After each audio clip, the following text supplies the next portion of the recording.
was their goal. Okay, I just wanted to make sure that that option is not even available for us, so we don't have to waste time talking about it. And at this point in time, on October 30th. So I guess my next question, if you all and your staff, if you all kicked around some other variations on the model that other districts are doing, that maybe the younger grades might go 5 days a week, and perhaps junior and high school would do hybrid. Have you all kicked those options around? Yes, we did. We talked about that. We've had conversations about those. However, when you look at the numbers, we felt we could safely bring in the junior high and the high school at the same time. Well, what some other districts are doing, they're bringing the younger grades in 5 days a week and then doing hybrid on the junior high and high school. Right now, we're looking at 2 days a week, 3 days of virtual, largely because of the spacing, adequate spacing in the building, social distancing, and those things in the building. Now, when we can get around that, we can increase those numbers of things. Okay. Then my next question, something that other districts are also doing is the model that you're proposing is essentially a 4-day-a-week instruction model. And it might be slightly cumbersome, or maybe even more than slightly cumbersome, but other districts are doing the hybrid on a 2-day, 3-day type model. So Group A would go 2 days, 1 week, and virtual 3 days. And the next week, Group A would go 3 days and virtual in 2. And that way you're not losing a day of instruction each week. We're not You're losing still the day of cheating. instruction. Well, I think we are. You're always losing Wednesday. Well, but not, It's there's in-person. virtual instruction goes on for those not in class, and you've got the virtual, all virtual students. These teachers still have to plan and work for, so there need to be a day there that they're in contact with those. Not everybody's virtual. I'm making packets. Yeah. We're spending more time on packets planning than we are regular planning. I mean, we have kids that aren't virtual, we have kids that are on computers. Well, I really don't like cutting 1 day a week out of in-person instruction. If the social distancing and the number of kids that want to come back force us into not being able to allow everyone to come back, and mathematically I can understand that, then I'm really uncomfortable with knocking Wednesday out as a day of instruction, and would really encourage you to consider, could we do an every other week scenario so that we've got in-person instruction for those kids. So they essentially, on average, they're getting 2.5 days a week instead of 2 days a week. And so, Like you do in the college world. We look at an actual college schedule of Monday, Wednesday, Friday, Tuesday, Thursday, Monday, Wednesday, every other Friday, Tuesday, every Thursday. So that way we could get, 1 week we could get 3 days instruction, and the next week we could get 2 days instruction in those classes. And so you could go up from 2 days a week of in-person instruction to 2.5 days on average. It doesn't seem like much, but I believe that's about 25% more in-person instruction. Mhm. I certainly would strongly encourage you to give that some serious thought. Other districts are doing it, and I'm sure it's going to be challenging. The whole thing is challenging. The whole thing, I'm sure, is that I can't even fathom how difficult it is for our teaching staff and instructors to coordinate all this. And of course, for our parents and everybody to have to go through it, it's extremely challenging. But I beg you to consider a 2-day, 3-day alternating model that would give us 25% more in-person time. And I would think, Mr. Christie, of course, I don't want to muddy the water, whatever when we start doing this, because this seems to be the plan you're wanting to do, but that could just be a natural progression of what we do.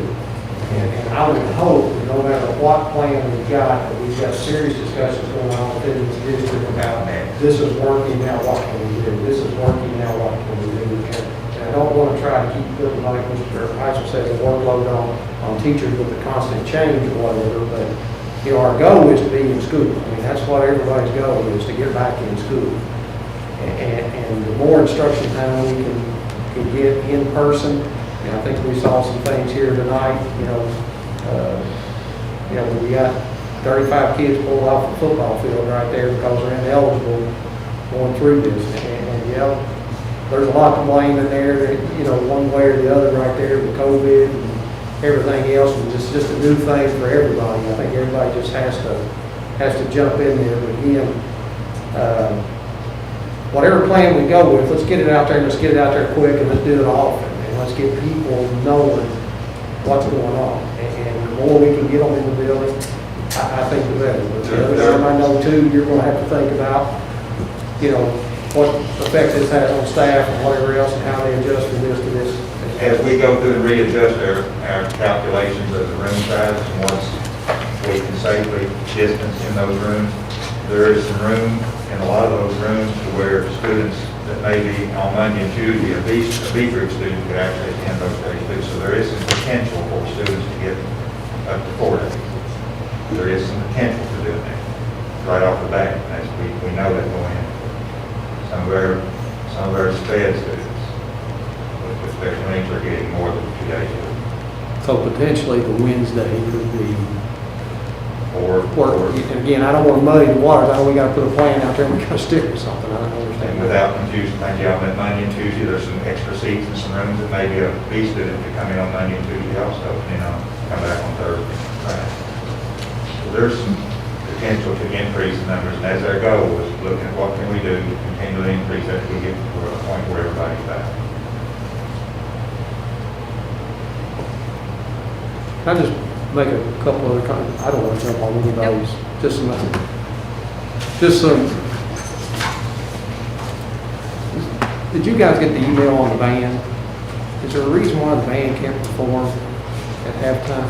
Is there? They're going to, they did the other I night. mean, we have, I don't think they didn't go out on the field. Mm-mm. That's what I mean, is that, what I was told, they weren't allowed out on the field to do their show. Now. And I don't know, I mean, I told them that's not my call, Just but on the last Friday night football game, they have some others where they are to do halftime shows, it just wasn't that night.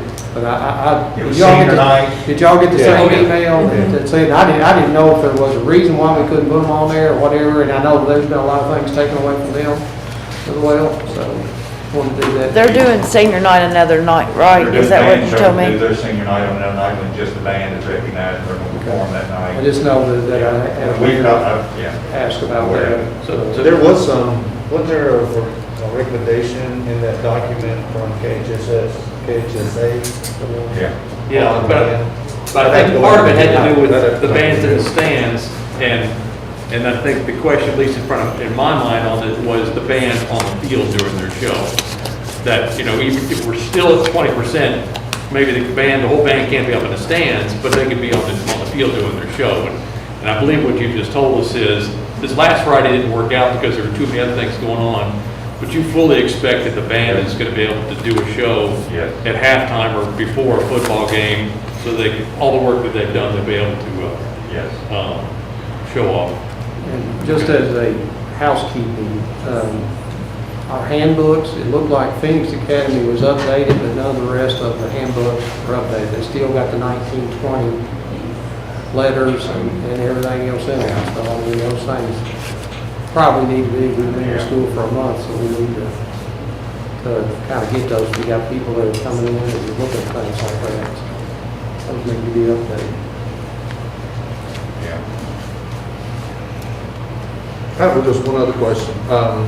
We discussed a little bit about this in task force, but what role does the site-based council have on the 30th on providing recommendations or approval for? They'll do the scheduling, the Okay. students inside the building, they'll do the placement of teachers inside the building, how they'll direct that, how they'll utilize their staffing and their teachers.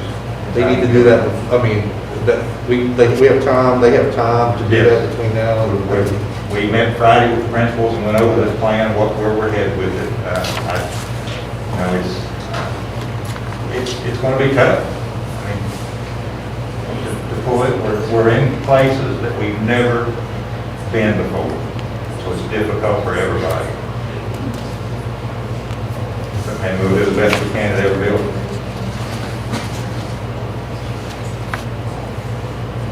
But we're expecting principals in next week, correct? Talking about their plan. Next week is your regularly scheduled meeting, that's the last one scheduled this month, so that would be the last one scheduled before we would start back, so yeah.